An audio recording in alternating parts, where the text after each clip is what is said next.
बड़े जोरों शोरों से हर एक चर्च के अंदर, हर एक चर्च की में हर एक कलीसिया में हर एक पादरी, छोटा हो बड़ा हो, बिशप हो, सब परमेश्वर के प्रेम की बात करेगा, परंतु वो एक दूसरे से नाता और संबंध नहीं। एक कलीसिया दूसरे कलीसिया से नहीं रखेगी, एक पादरी दूसरे पादरी से नहीं रखेगा, एक कांग्रीगेशन दूसरे कांग्रीगेशन से नहीं रखेगी। कहां है प्रेम परमेश्वर का?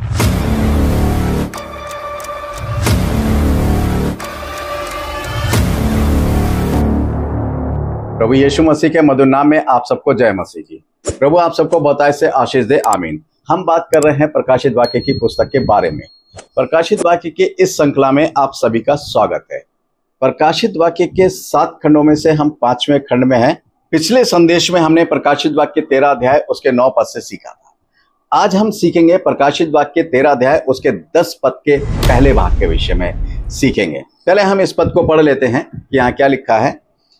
यहाँ पर इस प्रकार से लिखा है, जिसको कैद में पड़ना है वह कैद में पड़ेगा, जो तलवार से मारेगा अवश्य है कि वह तलवार से मारा जाएगा। पवित्र लोगों का धीरज और विश्वास इसी में है। यहाँ पर जो है इन बातों को हमें अच्छे से समझना है। आज पहली बात है, आज आप जो भी कर रहे हैं वही करते रहेंगे यीशु मसीह के दूसरे आगमन तक। दूसरी बात यहाँ पर है, पवित्र लोगों का धीरज किसमें है। इन चीजों को जानना बहुत जरूरी है। हम पहली बात के ऊपर बात करेंगे कि आज आप लोग जो भी कर रहे हैं, अच्छा कर रहे हैं या बुरा कर रहे हैं या जो भी कर रहे हैं वो ही करते रहेंगे, क्योंकि परमेश्वर ने क्या है अब छोड़ दिया है। यीशु मसीह के दूसरे आगमन तक हमारी स्थिति वैसे ही बनी रहेगी। इन चीजों को बहुत अच्छे से समझ लें कि परमेश्वर का वचन जो है वो क्या कह रहा है।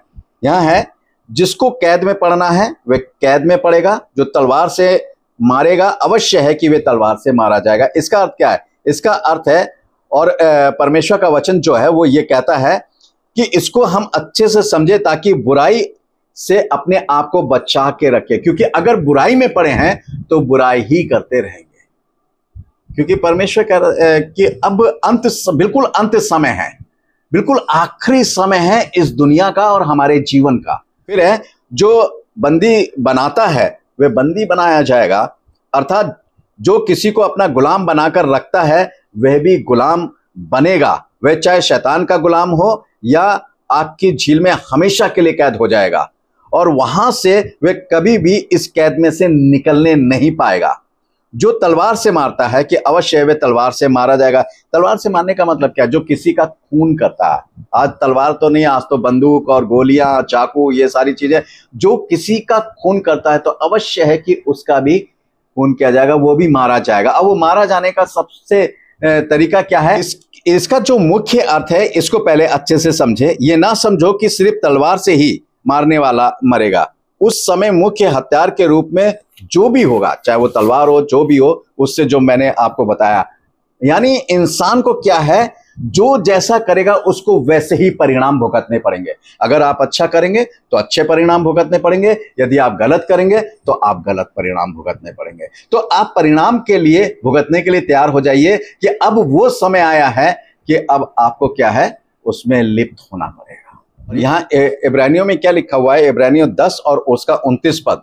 तो सोच लो कि वह कितने और भी भारी दंड के योग्य ठहरेगा, जिसने परमेश्वर के पुत्र को पांवों से रौंदा और वाचा के लहू को, जिसके द्वारा वह पवित्र ठहराया गया था, अपवित्र जाना और अनुग्रह के आत्मा का अपमान किया है। अब यहाँ ये बात समझने की, हमारा जो उद्धार हुआ है वो परमेश्वर के अनुग्रह के द्वारा हुआ है। हमारी अपनी काबिलियत या हमारे मसीह घराने में पैदा होने से नहीं हुआ है। परमेश्वर ने सारे संसार के लोगों का उद्धार किया है और अपना अनुग्रह, अपना प्रेम सब पे प्रकट किया है। और जिन्होंने यीशु मसीह को ग्रहण करने के बाद भी अगर आप बुराई में हैं, गलत कामों में हैं, तो इसका मतलब आप उसको पैरों से रौंद रहे हैं। और जो वाचा का लहू हमारे ऊपर उंडेला गया हमें शुद्ध करने के लिए, हमने उसे अशुद्ध ठहराया है, और इसलिए हम बहुत भारी दंड के योग्य हैं। यहाँ जो परमेश्वर का वचन जो बता रहा है, और परमेश्वर का अनुग्रह का आत्मा है क्या, इसको समझे। तीतुस 2 अध्याय उसके 11वें पद में लिखा है, क्योंकि परमेश्वर का अनुग्रह प्रकट है जो सब मनुष्यों के उद्धार का कारण है। क्योंकि देखिए, परमेश्वर के अनुग्रह का आत्मा, मैंने पहले कहा कि परमेश्वर के अनुग्रह से ही हमारा उद्धार हुआ है। और पौलुस से एक बात कहता है कि मेरे लिए तेरा अनुग्रह ही काफी है, क्योंकि जो निर्बल हैं, कमजोर हैं, परमेश्वर का अनुग्रह उनके लिए सामर्थ का काम करता है। तो ये चीजें जो हैं वो ध्यान रखने की हैं। फिर है गलातियों 1:6 में, मुझे आश्चर्य होता है कि जिसने तुम्हें मसीह के अनुग्रह में बुलाया उससे तुम इतनी जल्दी फिर कर और ही प्रकार के सुसमाचार की ओर झुकने लगे। अब ये है, पौलुस जो है कहता कि मैं आश्चर्य कर रहा हूं। और आज इस संसार में ये देखने को मिलता है कि जो मसीह का ने अपने अनुग्रह के द्वारा जो हमें बुलाया है कि हम उसके सुसमाचार को सुने, समझें, और वो क्या कहता है, परंतु हम लोग आज दूसरे सुसमाचारों पे ध्यान करे हुए हैं, अपने अपने तरीके से सुसमाचार को एक्सप्लेन कर रहे हैं, चाहे वो गलत हो, चाहे वो जैसा भी हो। बस लोग जो हैं उनको आकर्षित करने के लिए, उनको प्रभाव में लाने के लिए जो है अपने तरीके से उन शब्दों का प्रयोग कर रहे हैं। परमेश्वर कहता कुछ है और सुना कुछ रहे हैं। इन चीजों को बहुत अच्छे से समझना है। लोग बुराई में क्यों लगे हुए हैं? क्योंकि परमेश्वर का अनुग्रह अर्थात मसीह का हाथ उनके ऊपर से उठ गया है, इसलिए अब जो बुराई करते हैं वे बुराई ही करते रहेंगे, ऐसा वचन कहता है। मैं अभी पढ़ूंगा। क्या है? परमेश्वर का अनुग्रह का आत्मा उठ गया है, यानी परमेश्वर के अनुग्रह का आत्मा का उठने का मतलब है कि यीशु मसीह का हाथ जो है हमारे ऊपर से उठ गया है। और यहाँ क्या लिखा है? यशायाह 33:1, हाय तुम नाश करने वाले पर जो नाश नहीं किया गया था, हाय तुम विश्वासघाती पर जिसके साथ विश्वासघात नहीं किया गया। जब तू नाश कर चुके तब तू नाश किया जाएगा, और जब तू विश्वासघात कर चुके तब तेरे साथ विश्वासघात किया जाएगा। अब यहां समझने की बात है कि हम किसी के जीवन को नाश कर रहे हैं, किसी के आत्मिक जीवन को नाश कर रहे हैं, तो परमेश्वर ने हमारा नाश उस समय नहीं किया। क्यों नहीं किया? क्योंकि परमेश्वर किसी भी पापी की मृत्यु से प्रसन्न नहीं होता है। परमेश्वर हमें बचाना चाहता था, इसलिए उसने हमें नाश नहीं किया जब हम दूसरों का नाश कर रहे थे, कि परमेश्वर जो है वो चाहता था कि अपनी गलती समझ जाए और इस बुराई को छोड़ दे। परंतु हम नाश करके खुश रहे और हमने अपने जीवन को नहीं बदला, मगर परमेश्वर का वचन कह रहा है कि तू नाश किया जाएगा।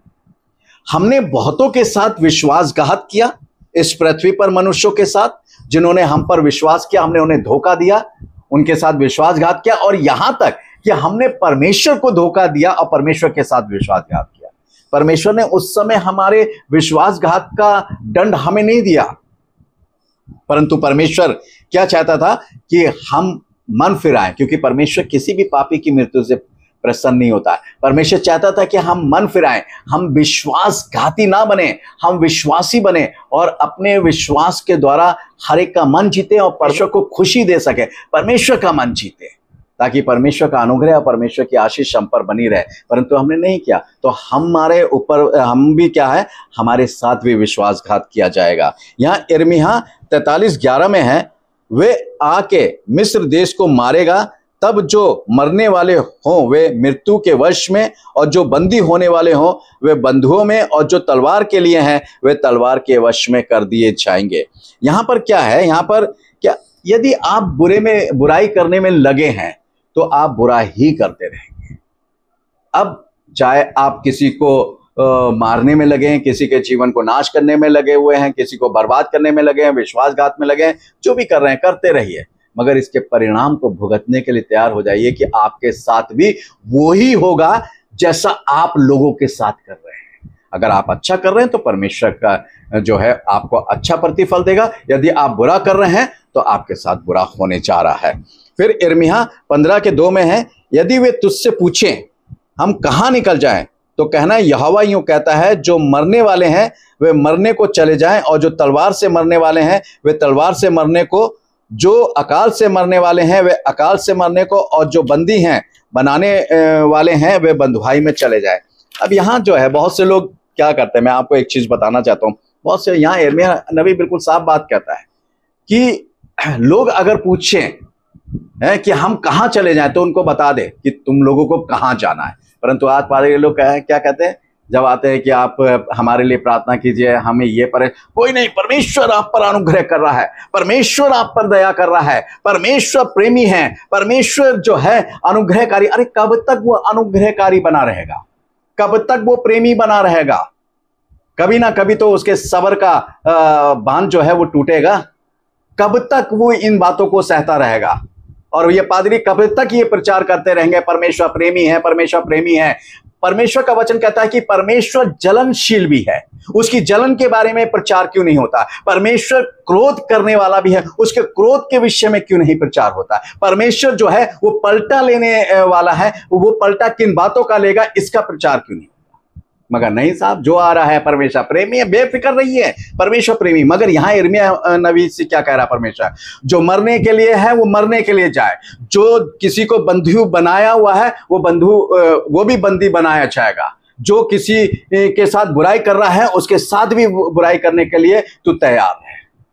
आप आ रहे हैं, आपके साथ बुरा हो रहा है कि अरे पादरी साहब हमारे साथ बुरा हो रहा है और हमारे साथ बुरे पे बुरा होता है। क्यों बुरा हो रहा है ये समझो ना, क्योंकि आप बुराई करते रह रहे हो इसलिए। और यहां यिर्मयाह बिल्कुल जो है इन बातों को जो है वो परमेश्वर का वचन वो बताता है।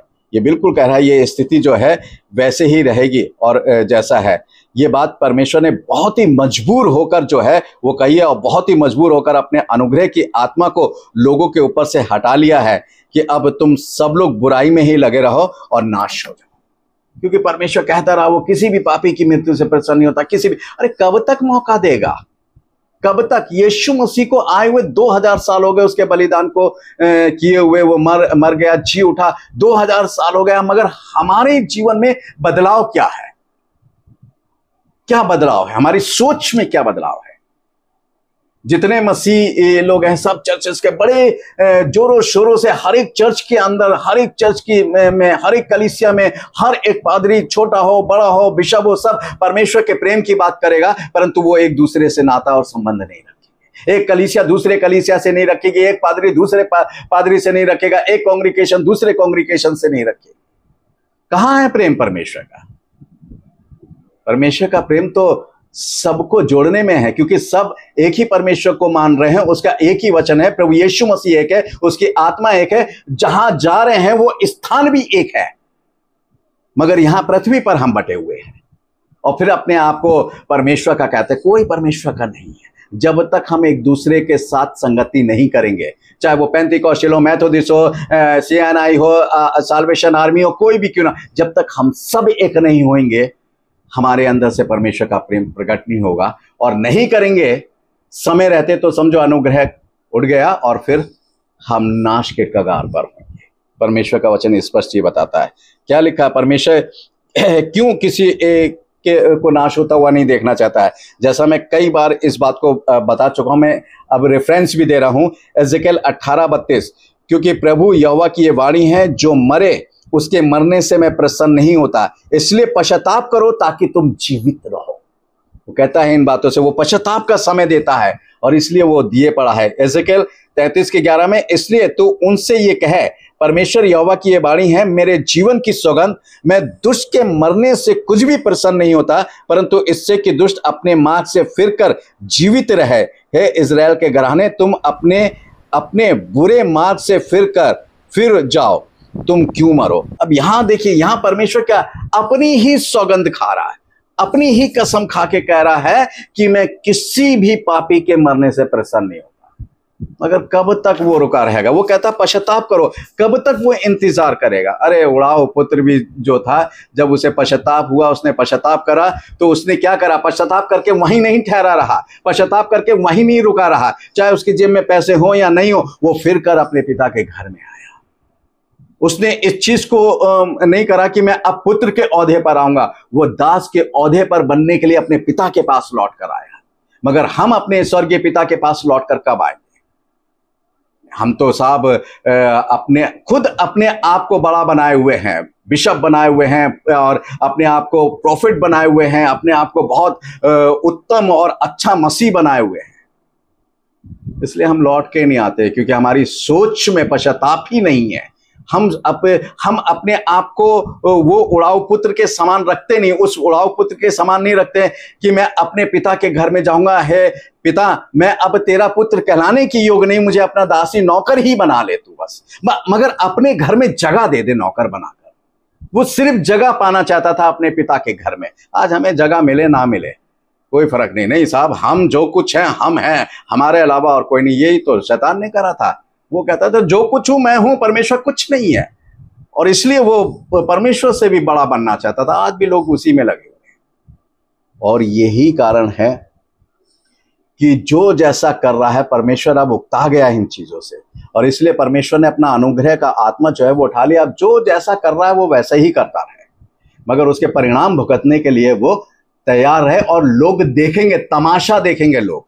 आप जिसके साथ जैसा कर रहे हैं आपके साथ वैसे ही होगा, और ये देख लीजिएगा कि परमेश्वर का वचन कितना सच ठहरता है, हर एक जन देखेगा। तो मेरे प्यारे भाई बहनों, अच्छा करें ताकि अच्छाई में लगे रहें, और उस अच्छाई को देखता हुआ जब प्रभु यीशु मसीह आए, उस अच्छाई में लगा हुआ देखता हुआ हमें अपने राज में ले जाए, ताकि हम दंड के भागीदार ना हो। प्रभु आप सबको आशीष दे। आमीन।